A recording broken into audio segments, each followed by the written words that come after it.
जामोद येथे संत संभाजी महाराज पुण्यतिथी उत्सव साजरा। दरवर्षीप्रमाणे यावर्षी सुद्धा जामोद येथील लोणखेल भागातील संभाजीनगरात संत संभाजी महाराज यांची पुण्यतिथी महाराजांना मानवंदना देऊन साजरी करण्यात आली। या निमित्ताने 11 मार्च 2025 रोजी संत संभाजी महाराज यांच्या प्रतिमेचे पूजा अर्चा करून विनम्र अभिवादन करण्यात आले।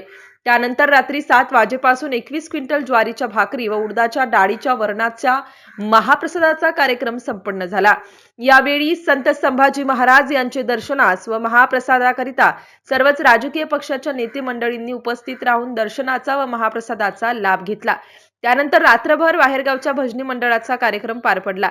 यावेळी संभाजी महाराज यांच्या मंदिराचे नव्याने सुंदर असे बांधकाम करण्यात आले असून 9 मार्च रोजी कलश स्थापना व संभाजी महाराज यांच्या मूर्तीची स्थापना मोठ्या उत्साहात करण्यात आली। कार्यक्रम यशस्वी करण्यासाठी संभाजी मित्रमंडळाचे सर्व कार्यकर्त्यांसह गावकऱ्यांनी अथक परिश्रम घेतले। MCN न्यूज मराठी करिता आकाश उमाळे, जामोद।